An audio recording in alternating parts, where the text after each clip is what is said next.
ನಮಸ್ಕಾರ ಬೆಂಗಳೂರು. ಇವತ್ತು ನಾವು ನಂದಿ ಗ್ರೌಂಡಲ್ಲಿ ಯಾಕಪ್ಪ ಇಷ್ಟು ಜನ ಅಂತ ನೋಡ್ತಾ ಇದ್ದೀರಾ. ಇವತ್ತು ನಮ್ಮ ಕಿಚ್ಚ ಸುದೀಪ್ ಬಾಸ್ ಅವರು ಬರ್ತಿದ್ದಾರೆ. ನಾವು ತುಂಬ ಎಕ್ಸೈಟ್ಮೆಂಟ್ ಆಗಿದೆ. ಅವ್ರ ಫ್ಯಾನ್ಸ್ ಎಲ್ಲ ನಾವು ಕಾಯ್ತಾನೆ.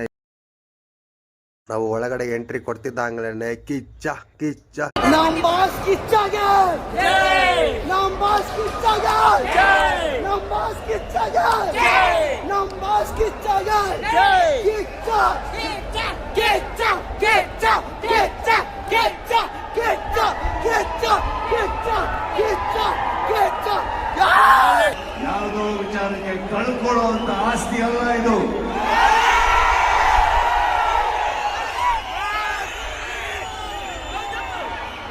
ಈ ಪ್ರಪಂಚದಲ್ಲಿ ಪ್ರೀತಿಗಿನ ದೊಡ್ಡ ಯಾವುದಿಲ್ಲ. ಆ ಪ್ರೀತಿಯಲ್ಲಿ ಸಿಕ್ಕಾಪಟ್ಟೆ ಕೊಟ್ಟಿದ್ದಾರೆ. ಇದಕ್ಕೆ ಸಂದರ್ಭದ ಚಿನ್ನದಲ್ಲಿ ಹೇಳ್ತಾರೆ. ಈಗ ವಿಷಯ ಬರ್ತದೆ. ಒಂದು ಮ್ಯಾಕ್ಸ್ ಅನ್ನು ಸಿನಿಮಾ ಕೊಟ್ಟಿದ್ದೆ. ಅವಾಗ ನಾನು ಹೇಳಿದ್ದೆ, ಇಷ್ಟು ಮೊದಲನೇ ಬಾರಿ ಮಾತು ಕೊಟ್ಟು ಹೇಳಿದೆ, ಇದು ನನ್ನ ಫ್ಯಾನ್ಸಿಗೆ ನನ್ನ ಸ್ನೇಹಿತರಿಗೆ ಮಾಡ್ತಾ ಇದ್ದೀನಿ ಅಂತ. ಹೌದೋ ಏನು?